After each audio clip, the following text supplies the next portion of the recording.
Wednesday, February 2nd, 2010, and this is your daily dose of reptile news. Now, I'd like to start off with a little update story with Wade Westbrook, the man that died the other day due to the copperhead bite, and the final coroner's report came out, and the official cause of death and the death certificate was anaphylactic shock. Apparently, he was allergic to the copperhead venom, which is why he had such an adverse reaction to it. Now, according to reports, he had been bitten before without this effect, but professionals say that it's not too uncommon for the first time that you come in contact with an allergy like that for it not to have the effect. But of course, I don't think I need to tell you that it doesn't change the fact that it's a sad story. It's a harsh reality of what we play with when we decide to play with venomous snakes. Now, moving right along to a story out of New Jersey where 25-year-old Eric Bortz was bitten by his pet cobra. Apparently, the vendor that he purchased this cobra from said that it had its venom glands removed, and obviously it didn't. Eric is currently in the hospital in critical condition after being bitten by his cobra.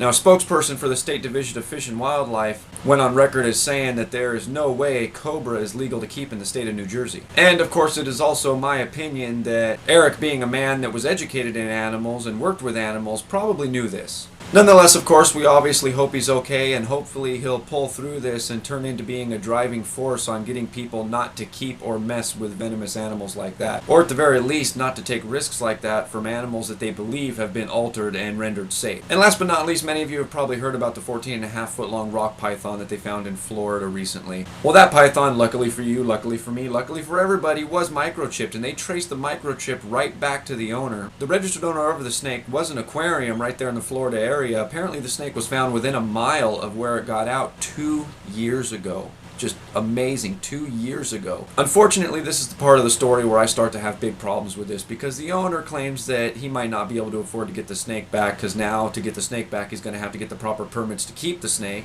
as well as pay a $50 per day boarding fee, which could add up, according to him, to $500 to $1,000 if the permit process takes a long time. Now, of course, the shelter that's currently keeping the snake says that the ultimate decision is up to the board of directors, but as long as he offers them a reasonable price for the boarding fee, it's not necessarily a full price he has to pay it. And they actually claim that they do not want the snake. They want it to go back to him, but he's going to have to at least make a reasonable offer to get his snake back. And where my problem is if you're going to keep animals like this but not pay up when you fuck up, then you shouldn't be keeping animals like this. That's the bottom line. It'd be no different if it was a bird, a dog, a cat, a lizard, a horse, a cow. I don't care. Now, I can understand paying up to $1,000 for an animal plus permit fees can get rather pricey, especially when you could probably go on the internet and pick a new one up for a couple $100s. But then what are you going to do? Do the same thing with that one? Not follow the proper housing procedures and allow it to get out? And I know what everybody's going to say. Maybe he didn't allow it to get out. He claims that somebody came in and opened up the cage. But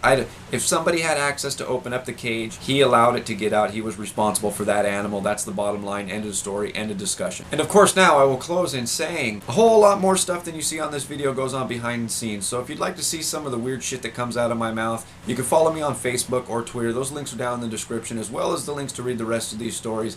And as always, if you're still watching, my name is Jason White. Now you know what's going on in the reptile world. Be good to each other.